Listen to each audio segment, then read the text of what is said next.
What if I told you that the very things you're trying to protect might be the things that are keeping you trapped? Your relationship, your reputation, your wealth, your routines, even your sense of self. What if they're not your foundation, but your cage?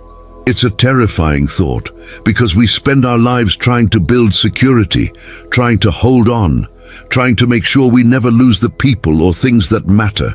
But what if that effort and that desperate grip is the reason we suffer?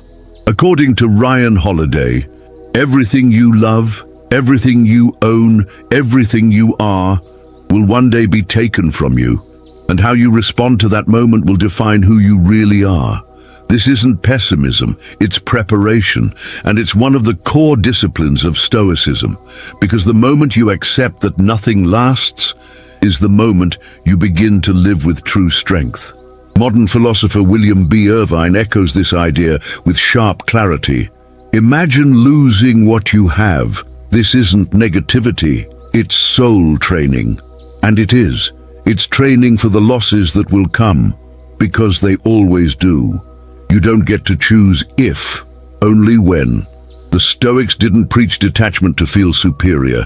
They practiced it to survive, with dignity, with sanity, with peace. They weren't emotionless. They were emotionally free. And that's what we're here to build. Welcome to the Stoic Lighthouse, a space where ancient wisdom meets modern clarity, where we illuminate the storm, not hide from it. If you feel this message hitting something deep, something real, pause for a second and like this video. Subscribe to join us in these journeys of resilience and reflection. You won't want to miss the last number, where we'll uncover the one thing no one can take from you, your most powerful and permanent possession. Now, breathe in and breathe out. It's time to face what the Stoics called the only freedom that matters. Number 1. Everything you have can be taken from you. Close your eyes for a moment and imagine this. You wake up tomorrow and everything you rely on is gone. The job, the status, the house you spent years paying for, the person who once said they'd never leave, even the health you take for granted. What would be left? That question isn't theoretical. It's a test of your entire worldview. Because the truth is harsh but unshakable, anything external can vanish in an instant. Marcus Aurelius, Roman emperor and Stoic philosopher, lived with that reality every single day. Surrounded by betrayal, disease, war and loss, he wrote to himself, not for comfort but for clarity, you only lose what you believe is yours, but in truth, nothing truly belongs to you. This wasn't just philosophy. It was self-defense against despair, against arrogance, and against the illusion of permanence. The Stoics weren't naive. They knew the world was constantly shifting, and they saw attachment as a form of blindness, to hold on to what was never meant to stay. Long before Marcus, the pre-Socratic thinker Heraclitus shaped this very foundation of Stoicism when he said, "No man ever steps in the same river twice, for it's not the same river, and he is not the same man. Everything flows. Everything changes, and yet we cling to life like it's a photograph, as if it should stay frozen exactly as we want it. But the river doesn't stop for anyone." William B. Irvine, one of today's leading voices on modern Stoicism, suggests a daily practice of negative visualization, a quiet moment where you imagine losing what you hold dear, not to breed fear, but to sharpen presence, to deepen gratitude, and most importantly, to reduce your dependency. As he puts it, visualizing loss isn't suffering in advance, it's how the soul becomes unbreakable. This practice is called premeditatio malorum, the premeditation of misfortunes. The Stoics didn't use it to become cold. They used it to become courageous. Seneca, a master of this approach, offered this sobering reminder. It is by preparing for loss that we learn how to live without fearing it. So ask yourself, if you only suffer when something is taken from you, what happens when you realize nothing is really yours? Baruch Spinoza, the rationalist philosopher who echoed many Stoic principles, gave us a powerful frame. Freedom is not the absence of restrictions, it's the proper understanding of inevitabilities. And what's more inevitable than change? If you live by clinging to the external, to money, praise, comfort, control, you're not just vulnerable, you're already a prisoner. But if you start building inward, on your virtue, your discipline, your choices, then you become unshakable, because those things can't be touched by fate, by time, or by other people. This is the invitation of Stoicism, to trade fear of loss for peace through acceptance. Because in the end, maybe you never owned anything, and maybe you never needed to. Number 2. You don't control what doesn't depend on you. Think back to the last time you felt completely overwhelmed. Maybe it was a decision someone else made, a sudden change in plans, an opportunity that slipped away, or a message that never came. Now ask yourself, were you really in control of any of it? We obsess over outcomes, we overthink, we micromanage. But what are we actually controlling? Epictetus, born a slave and later one of the most revered Stoic teachers, gave us the first line of defense against emotional chaos. Some things are up to us, others are not. Wisdom is knowing the difference. It sounds simple, but it's one of the hardest lessons you'll ever learn, and one of the most liberating once you finally do. Because most of our anxiety doesn't come from what's happening, it comes from believing we should be able to stop it. We think, if I just try harder, if I say the right thing, if I'm perfect, maybe I can force the result I want. But life doesn't obey us. People change, plans fall apart, circumstances shift. The only thing you ever truly control is how you respond. Marcus Aurelius, facing political betrayal, military pressure, and personal loss, reminded himself daily, "You have power over your mind, not external events. Realize this, and you will find strength." It's not resignation, it's resilience. Pierre Hadot, a 20th century philosopher and historian of ancient thought, explained that Stoicism is not a theory, it's a spiritual practice. And the core of that practice is a question: does this depend on me? If the answer is no, the Stoic lets go. Not out of weakness, but out of strategy. Holding on to what isn't yours to hold, and that's how you drown. Letting go, that's how you swim. Let's be honest. How many hours have you wasted trying to change someone's mind? Rewrite the past, predict every possible future. That's not clarity, that's control addiction.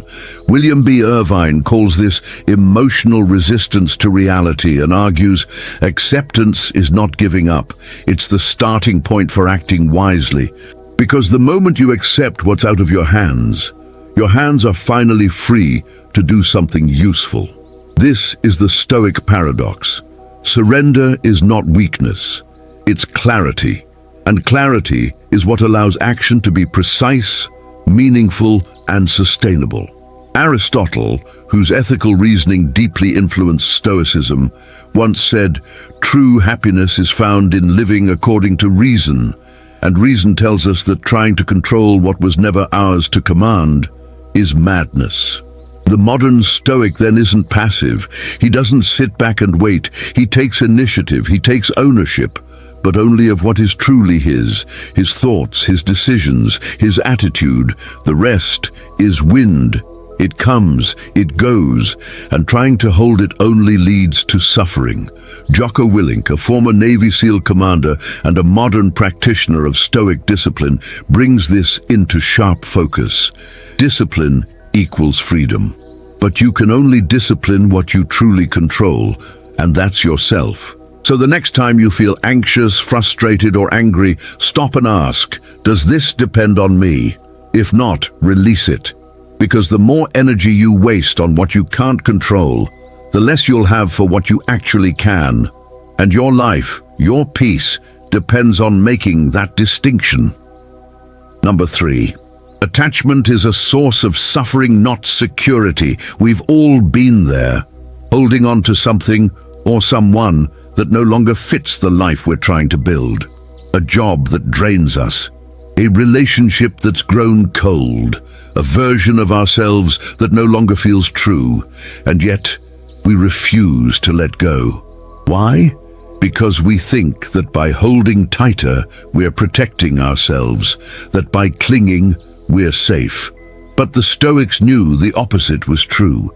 Arthur Schopenhauer, a philosopher deeply influenced by Stoic thought, delivered this piercing insight. Suffering arises from the illusion that something outside of us can complete us, and that illusion is attachment. Imagine grabbing a rope that's being pulled away from you. The tighter you hold it, the deeper it cuts into your hands. That's what attachment does. It doesn't protect, it injures, quietly, constantly. Musonius Rufus, one of the most practical voices in Stoicism, offered this warning. The more a person values what can be taken from them, the more vulnerable they become. Attachment is vulnerability disguised as control. And the more we depend on the external, people, titles, routines, the more unstable we become internally. But here's the twist. The problem isn't love. The problem is possession. It's when we condition our peace on the permanence of things that were never meant to last. Heraclitus warned us centuries ago, everything flows, nothing remains still. Trying to hold on to the unholdable is like trying to bottle the ocean. It was never designed to stay. Diogenes of Sinope, who lived with almost nothing but refused to be owned by anything, taught this radical truth. The less you need, the freer you are. And this freedom isn't just physical, it's emotional, mental, spiritual. Baruch Spinoza, a master of rational ethics, expanded this idea. Our dependency on passions makes us slaves to what we do not control. Think about that. If your emotional state depends on someone else's actions, are you really free? If your identity depends on a job title or a number in a bank account, who owns who? The Stoics were never against enjoying life. They were against being enslaved by it. They practiced what modern philosopher Massimo Pigliucci calls internal detachment, the ability to hold something without being held by it. As Pigliucci puts it, detachment doesn't mean you stop caring. It means you stop pretending that things must go your way. And that's where clarity is born, because when you release the need to possess, you finally begin to see things and people as they really are, not as you wish they'd be. Jocko Willink, applying this principle to the modern world, puts it bluntly. If you can't live without something, you don't own it. It owns you. We think attachment brings security, but all it brings is quiet fear, the fear that what you have might disappear. And when it does, as it always eventually will, you suffer twice, once for the loss, and again for the illusion that it ever belonged to you in the first place. But there is another path, a way of loving without clinging, of living without fearing, of appreciating deeply, without needing desperately. That path begins where attachment ends. Number 4, letting go is not the end of love. It's the beginning of real love. Most people think love means holding on, holding tight, fighting to keep someone close, never letting go. That's the story we're told in movies, songs, and fairy tales. But the Stoics saw it differently. They knew that real love, deep, conscious, lasting love, doesn't come from possession. It comes from presence, and presence doesn't require control. Seneca, who wrote some of the most personal letters in all of philosophy, offered this timeless reminder: love as someone who knows they may lose. Because fate rules all, and tomorrow belongs to no one. Let that sink in. If you love only when you're certain they'll stay, is that love or is that fear? If you need someone to complete you, do you love them or do you depend on them? Diogenes of Sinope, the philosopher who rejected society's illusions and chose radical simplicity, believed that happiness lies in self-sufficiency, and the purest love comes from inner freedom. The truth is, the less you need someone, the more fully you can love them, because now you're not loving to fill a void. You're loving from a place of wholeness. This doesn't mean the Stoics rejected love. Far from it. They cherished connection, but they refused to let love become a chain. Arthur Schopenhauer, echoing this mindset, put it bluntly: where there is attachment, there is fear. And where there is fear, there can be no freedom. So what does Stoic love look like? It's calm, present, honest. It doesn't demand, it doesn't manipulate, it doesn't fear endings, because it values every moment while it lasts. You give your best, but you don't grip. You care deeply, but you don't collapse if it ends, because what you shared was real, even if it didn't last forever. Musonius Rufus taught that. Love must be guided by virtue, not by ego, not by desire, not by emotional need. That's a radical shift. To love not as a transaction, but as an expression of your values. Massimo Pigliucci explains this through a modern lens. The healthiest relationships are the ones that could end at any moment, and yet are nurtured with full commitment. Why? Because when you don't need someone to stay, every moment becomes a choice, not an obligation. That's where love becomes sacred. Baruch Spinoza, with his philosophy of rational freedom, reminds us, the free person lives by reason, and only those who live by reason can love without losing themselves. So what does this mean for you? It means you can love someone fully, and still let them go if they need to go. You can cherish the moments without clinging to the illusion of permanence. It's like watching the sunset. You don't try to freeze it. You don't beg it to stay. You simply watch, feel, appreciate, and let it pass. Ryan Holiday captures this perfectly. You love more deeply when you're not afraid to lose.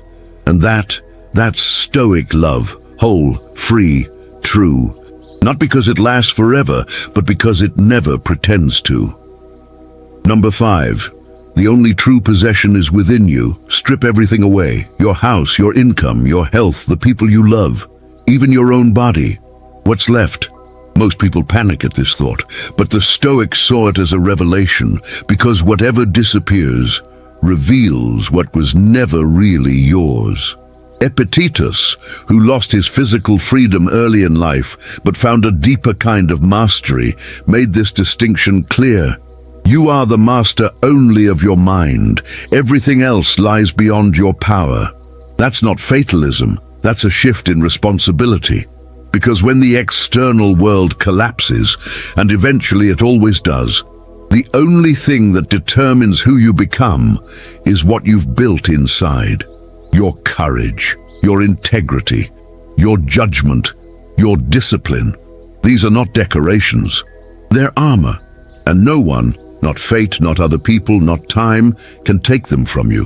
Chrysippus, who helped define and systematize Stoic logic and ethics, believed the only true good is virtue. The only true evil is the corruption of the soul.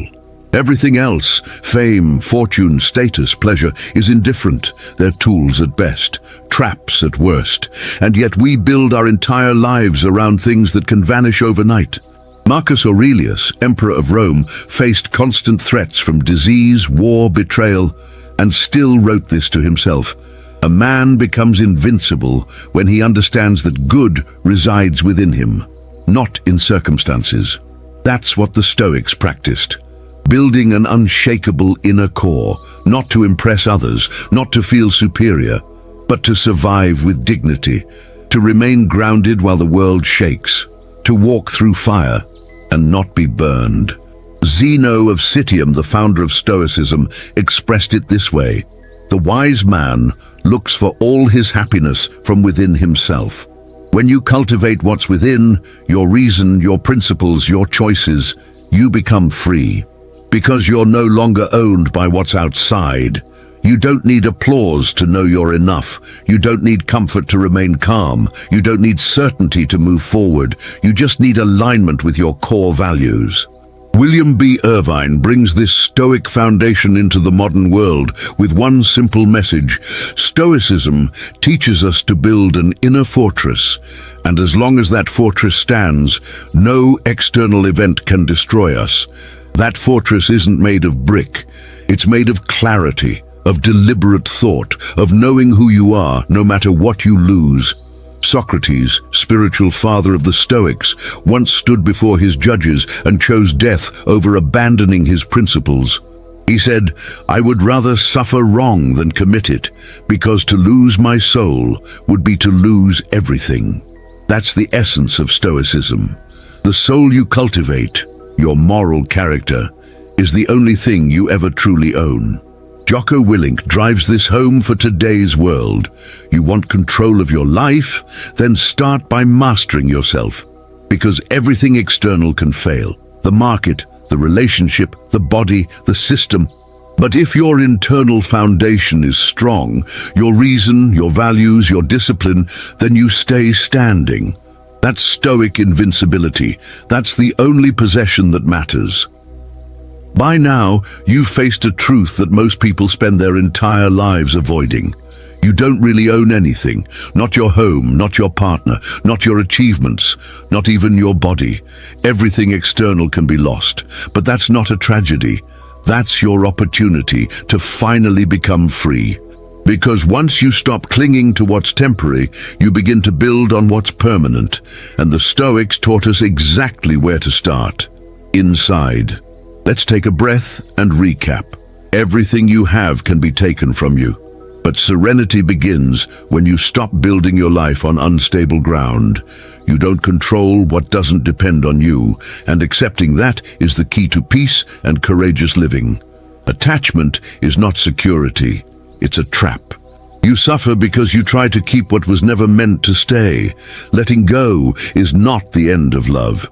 It's how love becomes real, pure, voluntary. And finally, the only true possession is your character, your virtue, your ability to respond with clarity, no matter the chaos around you. These aren't just philosophical ideas. They're practical tools. Tools for a stronger mind, a calmer heart, a freer life. Marcus Aurelius left us with this immortal reminder. Everything we hear is an opinion. Everything we see is a perspective, but our reason, that is our only fortress. And here at the Stoic Lighthouse, we're rebuilding that fortress, brick by brick, thought by thought. Now I want to hear from you. What kind of attachment has been holding you back lately? What are you struggling to release, even though you know it's time?